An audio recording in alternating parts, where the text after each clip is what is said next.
අද අපි හදන්නේ කොකනට් රොටි, පොල් රොටි.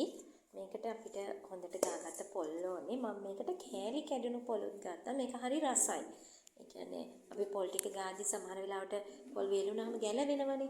අන්න ඒවත් ගත්තා. මොකද බ්ලෙන්ඩර් කරේ නැත්නම් ඒකේ කිරි ගන්න අමාරුයි. මම මේ කෑලි ටිකක් එකතු කරගත්තේ පොල් රොටිය.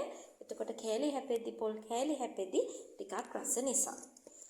ඊට පස්සේ මම මේකට ටිකක් වැඩිපුර පොල් එකතු කරලා ඒකට සමාන ප්‍රමාණයක් පාන් පිටි යොදනවා.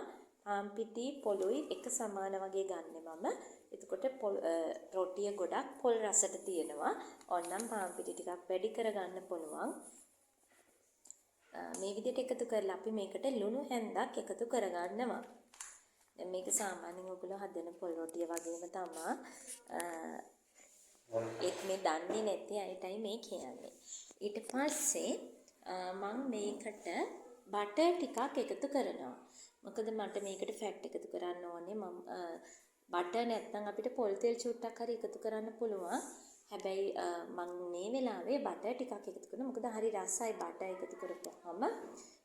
ඊළඟට මේ ගුණයන්තින් ගැනත් හිතලා මම මේකට බටර් ටිකක් එකතු කරනවා.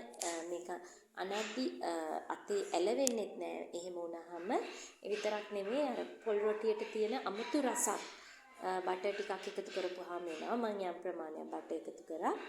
මේ තියෙන්නේ එහෙම උයාගත්ත පොල් රොටියක්. ඉතින් මම මේක කන්න අද තක්කාලි සම්බෝලයක් තමයි හදාගන්න හිතන් ඉන්නේ. මොකද මම ගොඩක් වෙලාවට මේකේ සෞඛ්‍ය ගැන පෝෂණය ගැන තමයි හිතන්නේ. එතකොට අපි ෆැට් ඇඩ් කරලා තියෙනවා, කොකනට් තියෙනවා, ඊළඟට කාබෝහයිඩ්‍රේට්ස් ගොඩක් වැඩි. ඒ නිසා මම අද කරවිල සම්බෝලයක් එක්ක තක්කාලි සම්බෝලයක් හදාගන්නවා. රොටිය කන්න.